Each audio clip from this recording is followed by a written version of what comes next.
កា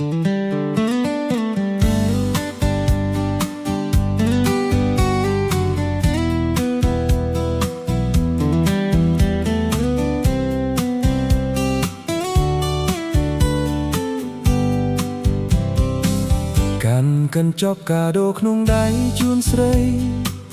ហូចកាដូឲ្យទៅចរណៃទាំងញញឹមតែអូនមិនព្រមយកធ្វើឲ្យបងអកសង្ឃឹមញញឹមប្រែคล้ายទៅជាស្រពូនបងធ្វើកាដូអនុស្សាវរីយ៍ជូនស្រី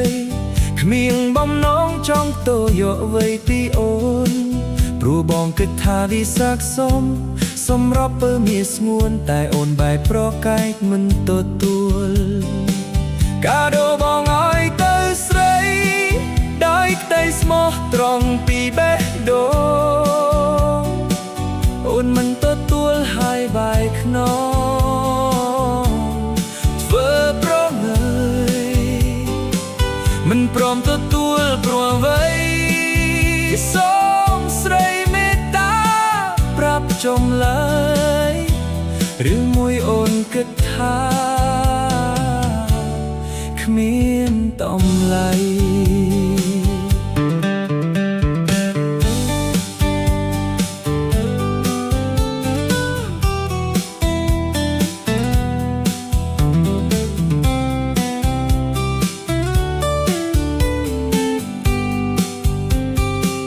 សប្បាយចិត្តបើអ្នកទទួលយកកាដូតែឥឡូវត្រូវហូរទឹកភ្នែកដោយសារស្រីបេះដូងស្ទើរប្រេះកាដូប្រែជាគ្មានន័យអ្វីត្រូវរលាយក្នុងថ្ងៃនេះកាដូបងឲ្យទៅស្រីដោយក្តីស្មោះត្រង់ពីបេះដូងអូនមិនទទួលហើយបែកខ្នងធ្វើប្រងើយ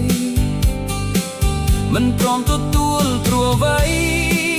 សូមស្រីមេត្តាប្រាប់ចាំលើយឬមួយអូនគិតថាគ្មានតម្លៃកាដូគ្មានន័យឬតែក៏ក្រំគ្រាព្រោះយើងមិនមែន